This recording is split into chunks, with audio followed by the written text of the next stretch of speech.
Well, I was the oldest of seven on a small dairy farm in Luxembourg, Wisconsin, and times were tight.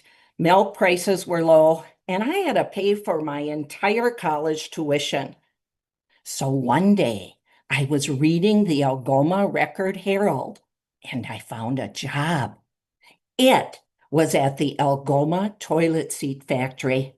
I applied, and after 20-second interview, I got the job. Well, the next morning at breakfast, I told my parents, I got a job at the Algoma toilet seat factory.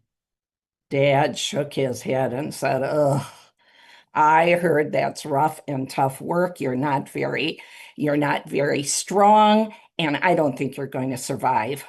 Well, at that moment, I knew I had to make it at the toilet seat factory. Well, the first night I got there, I quickly realized I was the first and only college student.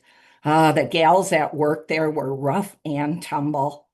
The first night I had to take really hot toilet seats off the assembly line, and by the end of the night, my hands were just blistered and bloody. And the next morning at breakfast, I hid my hands when Dad asked how it went, and I fought tears, and I said, well, it was okay. Well, a couple nights later, I got promoted to the bumping line. Next time you go to the loo, you'll see there's a little plastic piece that buffers the toilet seat from the ring. Well, for 8 hours, I did that. Bump, bump, bump, bump, bump, bump. I don't have very good manual dexterity, but somehow I managed to do it. Well, guess what? A few weeks later, I was promoted again to the hinging line. There we had um, like electric air screwdrivers, and we would hinge the toilet seat to the toilet ring. Zoop, zoop, zoop, zoop, zoop, zoop. 8 hours of zoop, zoop, zoop. Well, it was a hot and sticky job.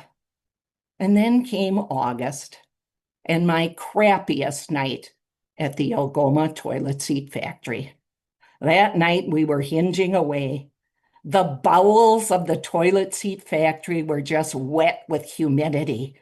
I could smell that pungent uh, lacquer paint. It was just filling my whole head, and we were hinging away. All of a sudden, Larry, the foreman, in his green leisure suit, wearing his stinky Woolworth cologne and his Brill cream hair, came to the girl who hinged across from me, and that was the Farrah Fawcett wannabe. Farrah wore hot pants and little tube tops to hinge toilet seats. That's because she was having an affair with Larry. Larry whispered something in Farrah's ear, and Farrah immediately started crying and sobbing. And I thought, now that Larry's a creep, but he wouldn't break up with her on the hinging line, would he? No, because Larry went to another girl. She too started sobbing and crying, and she stopped hinging her toilet seats. I thought, Larry isn't having an affair with everybody at this factory but me, is he? Well, Larry went from girl to girl, whispering something in her ear. Each girl started crying, sobbing. Some collapsed to the floor. In the meantime, no one is hinging toilet seats but me. I have towers of toilet seats surrounding me, and I'm starting to worry. I started bargaining with God. Oh, was our wonderful peanut farmer president uh, Jimmy Carter, was he assassinated? Did a nuclear bomb hit our country?